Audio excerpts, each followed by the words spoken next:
चुगताई है उनको एक प्रोमिनेंट लिटरेरी फिगर की तरह जो है बताया गया है, ठीक है। और वो उन पहली मुस्लिम महिलाओं में से थी जिन्होंने नॉवेल्स और शॉर्ट स्टोरीज लिखी थी, ठीक है।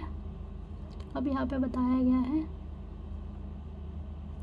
एक पाकिस्तानी क्रिटिक है, ताहिरा नकवी नाम है जिनका, वो चुगताई को बोलती है कि वो जो मॉडर्न उर्दू शॉर्ट स्टोरीज़ के जो 4 पिलर्स है ना उसमें से एक है। और बाकी 3 कौन है? सादत हसन मंटो, कृष्ण चंद्र, राजेंद्र सिंह बेदी, ठीक है, ये याद रख लेना। अब चुगताई जी ने जो है short stories, novels, articles, essays, film scripts तक लिखी है, ठीक है। अब जो उनका बोर्न है वो 1950 में हुआ, मिडिल क्लास मुस्लिम फैमिली में। उन्होंने एजुकेशन रिसीव करी, फिर काम किया और marriage by choice, she married by choice, ठीक है। Leading an unconventional life, she led an unconventional life. उस ज़माने में कितनी बड़ी बात थी कि हाँ उन्होंने लव मैरिज की थी।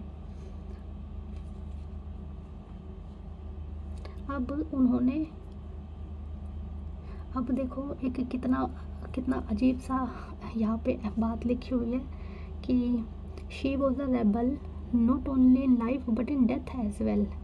कैसे? क्योंकि उन्होंने कहा कि उनकी बॉडी को ना क्रीमेट किया जाए, बरी ना किया जाए। क्रीमेट मतलब उनका अंतिम संस्कार किया जाए, ना कि उसको दबाया जाए।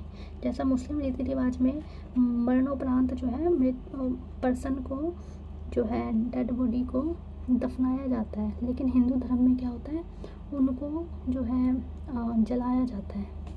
तो उन्होंने अपने मुस्लिम ट्रेडिशंस से हट के कहा कि हाँ उनको मरने के बाद में क्रेमेट किया जाए, ना कि बरी किया जाए। उन्होंने एक स्टूडेंट के तौर पर अलीगढ़ मुस्लिम यूनिवर्सिटी में जो है शॉर्ट राइटिंग स्टार्ट की, short stories writing I mean, और जो पहली बार पब्लिश हुई 1939 में। और वो लिहाफ जो है उन्होंने उनको काफ़ी जो है नाम और शोहरत दी।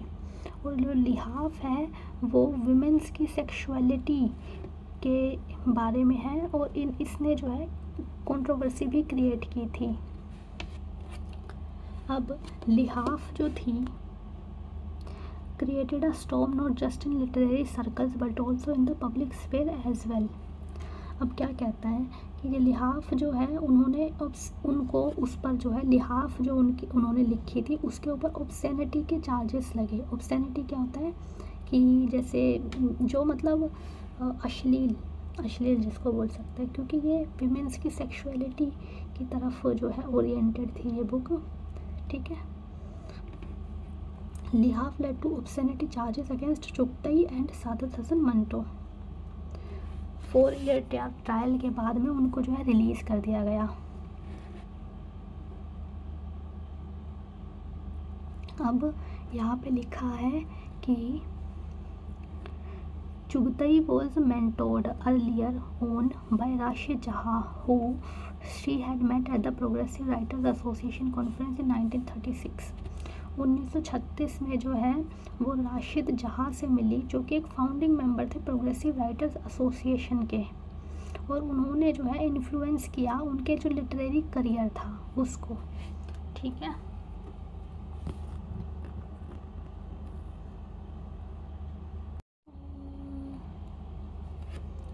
Chughtai for most part of her working life lived in Mumbai, worked as the principal of girls' college.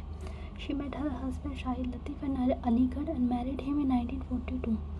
देखो क्या बताता है कि चुगताई जो थी वो मुंबई में उनका most of the career time रहा है, ठीक है। और उन्होंने principle of a girls college की तरह भी जो है सर्व किया, एक गर्ल्स कॉलेज में प्रिंसिपल के तौर पे काम किया, ठीक है। उन्होंने शाहिद लतीफ़ से शादी करी जिनसे वह अलीगढ़ में मिली थी। अब जो शाहिद लतीफ़ था वो मुंबई फिल्म इंडस्ट्री से एसोसिएटेड था, ठीक है। अब यहाँ पे बताया गया है कि चुगताई ने बहुत सारी फिल्म स्क्रिप्ट्स भी लिखी, ठीक है, और उसमें से एक थी जुनून जो 1978 की थी फिल्म। उन्होंने एक स्क्रिप्ट लिखी फिल्म जुनून की, जो मूवी थी 1978 की जुनून फिल्म थी, उसकी स्क्रिप्ट भी लिखी, उस मूवी में एक्ट भी किया, ठीक है। और उनकी एक स्टोरी थी गरम हवा, उसको अडेप्ट किया गया एक फ़िल्म में, ठीक है, और उस फिल्म को जो है इंटरनेशनल रिकॉग्निशन मिली, ठीक है। यही सब इसमें पूरा बताया गया है, आप इसको एक बार रीड कर लेना। अब जो उनके जो बेस्ट वर्क है ना, वो फोकस करते हैं ऑर्डिनरी पीपल्स की जो लाइफ है, और स्पेशली जो विमेंस की लाइफ है, और वो भी मिडिल क्लास विमेन, ठीक है। अब जो कुछ उनके क्रिटिक्स हैं वो उनको अनडायमेंशनल होने की वजह से जो है ना क्रिटिसाइज़ करते हैं। अनडायमेंशनल का क्या मतलब होता है? अनडायमेंशनल का मतलब होता है कि मतलब उसके वो मल्टीपल पर्सपेक्टिव्स नहीं दिखा पाते। जैसे उन्होंने सिर्फ और सिर्फ वीमेंस की लाइफ पे फोकस किया, ठीक है, तो मल्टीपल चीज़ों को एक साथ में लेके नहीं दिखा पाती, तो ये उनका क्रिटिसिज्म है कुछ क्रिटिक्स के अनुसार, ठीक है। अब लेकिन जो उनकी स्ट्रेंथ तो वो विमेंस के इश्यूज़ को बहुत अच्छे से समझ सकती है, स्मॉल टाउन विमेंस की और मिडिल क्लास विमेंस की, ये उनकी स्ट्रेंथ है, ठीक है। अब उनको 1975 में उर्दू लिटरेचर में 1975 में पद्मश्री मिला, ठीक है, क्योंकि उनका कंट्रीब्यूशन रहा है उर्दू लिटरेचर में। जैसा कि एक पाकिस्तानी के अनुसार जो है उनका क्या नाम था, मैं उनका नाम भूल रही हूँ, उन्होंने उनको उर्दू लिटरेचर के 4 पिलर्स में से एक माना है, ठीक है। तो अब चुगताई जी जो थी वो 24 अक्टूबर 1991 को पास्ट अवे हो गई, एक्सपायर हो गई। फिर इसके बाद Kallu is the story of a poor young boy who is sent by his mother to stay with a well-to-do family in the hope that Kallu, with the help of his family, will be able to make something of himself and improve his position in life. But ironically, Kallu finds himself in very unfavorable circumstances. He is made to work like a servant, exploited, worked only for 2 rupees a month, ill-treated by his family, especially by Momani. Kallu bears all the indignity and hardship with a smile. Kallu has no time to play, but Kallu takes a liking for Salima B, the youngest daughter of Momani. Feeling seems to be mutual. One day, Kallu, while playing with Salima B, asks her in all innocence if she would marry him, to which Salima B innocently says yes. Momani, who's within hearing distance of the conversation, goes into a rage and throws a sandal at Kallu, which finds Kallu's nose and he starts bleeding. अब देखो यहाँ पे क्या बताया गया है कि एक गरीब घर के बच्चे की बात हो रही है कि वो, उसका नाम होता है कल्लू, वो ना कहीं पे काम करने के लिए जाता है, और वहाँ पे जो वर्किंग कंडीशंस थी वो बिल्कुल भी उस बच्चे के फेवर में नहीं थी, ठीक है। वहाँ पर जिस औरत के पास वो काम करता था उसका नाम था मोमानी, और जो उसकी बेटी थी सलीमा, तो वो उसको गलती से ना एक बार कह देता है कि हाँ क्या तुम कभी मेरे से शादी करोगी, तो वो बच्ची भी बोल देती है कि यस, और उसकी मदर जो है मोमानी वो सुन लेती है और वो कल्लू को सैंडल फेंक के मारती है, ठीक है। अब यहाँ पे लिखा है कल्लू's mother who was visiting her son then sees a bleeding Kullu creates a furor about it.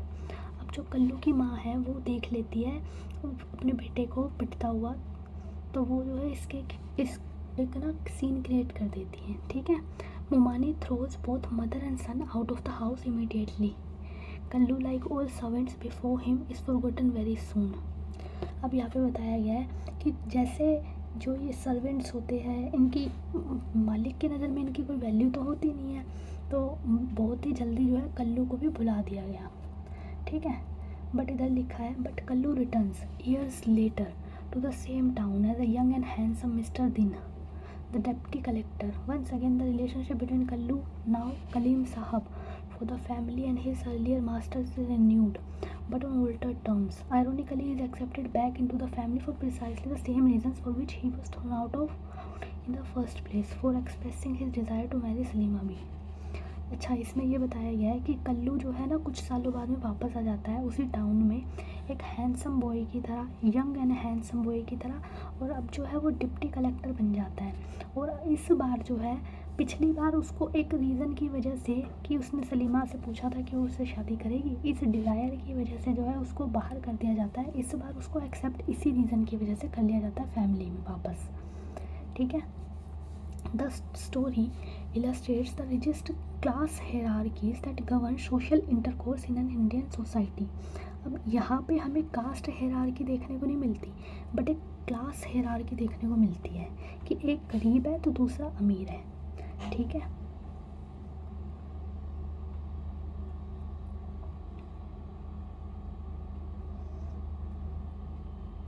अच्छा, अब जरा इधर देखो. The story also hints at the complex relationship between caste and class in our social structures.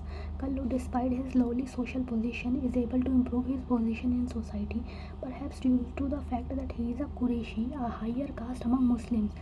When Umani learns of Kallu's appointment as a deputy collector, she reacts with incredulity, but she is immediately reminded by the narrator's mother, Amma, that after all the Kallu was a Qureshi, which was a good caste. Though the Muslims do not have a caste system, the actual ground reality was a little different. Om Prakash Valmiki in his Chotan points out that Tagas, the Muslim equivalent of the Tyagi, did behave in certain ways like caste Hindus. अच्छा, यहाँ पे क्या बताया जा रहा है कि कि जो मुस्लिम्स होते हैं उनमें वैसे तो कास्ट सिस्टम नहीं पाया जाता, बट ग्राउंड रियलिटी इससे थोड़ी सी डिफरेंट है. एक्चुअली उनमें भी कास्ट सिस्टम पाया जाता है. ठीक है. तो यहाँ पे ओम प्रकाश वाल्मीकि ने जो अपनी बुक झूठन थी उसमें बताया कि जो टागा कास्ट हमने बात करी थी, जो कि अपर कास्ट हुआ करती थी, वो मुस्लिम कास्ट के इक्वलेंट है, जिसका नाम क्या है, वो जो है हिंदू कास्ट जो त्यागी है उसके इक्वलेंट है. मैं एक बार अपने सेंटेंस को करेक्ट कर लेती हूँ. जो मुस्लिम कास्ट त्यागा है, टागा है, वो हिंदू कास्ट त्यागी के इक्वलेंट है. ठीक है. तो मुस्लिम्स में भी कास्ट हेरार्की पाई जाती है. तो यहाँ पे स्टोरी के कंटेक्स्ट में देखते हैं कि जब मुमानी को पता लगा कि वो एक कुरैशी है which was a good caste, तो इमीडिएटली तो फिर उनका क्या रिएक्शन रहा हम वो देखते हैं. The story, as you must have noticed, has two parts. The first part of the story details the early life of Kallu in the narrator's house. Kallu is kept busy the entire day running errands for the household. The poor boy ends up doing the work of an adult. The irony of the situation is that Kallu is sent by his mother to the family with the fond hope that Kallu will be able to improve his position in life. Kallu ends up as a servant of the household. Though Kallu is the errand boy, he is treated differently by different members of the family. Amma, the narrator's mother, treats Kallu with sympathy. Mumani Jan is harsh on Kallu and looks down upon him. Amma seems to be indulgent towards Kallu.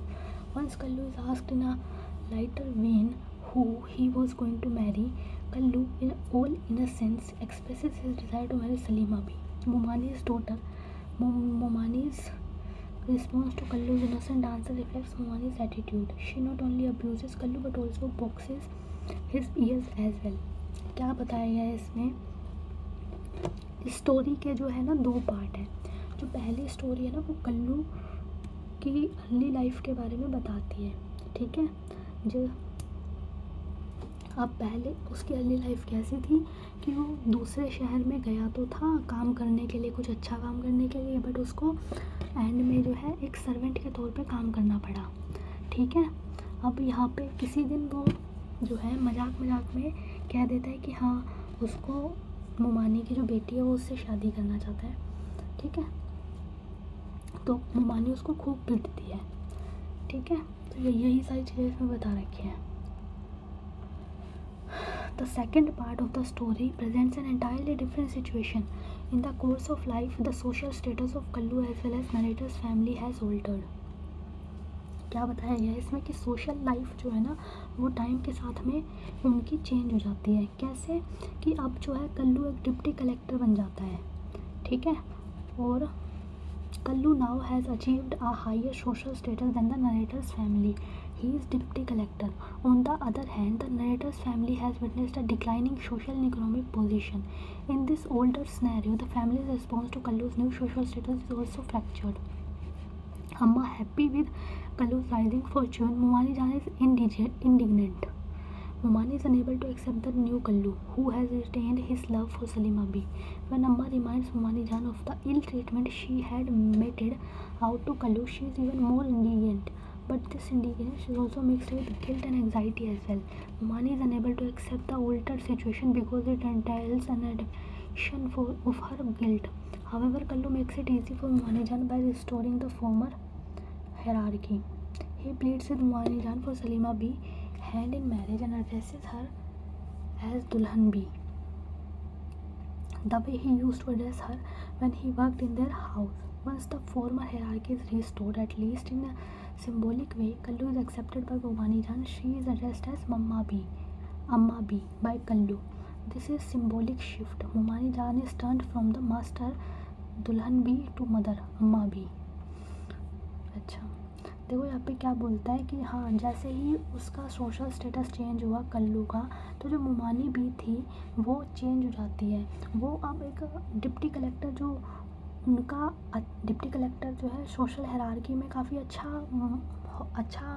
अच्छे उस position पे आता है, ठीक है। और जो मुमानी जान थी उनकी जो इकोनॉमिक कंडीशन थी वो धीरे धीरे डिक्लाइन होती जा रही थी।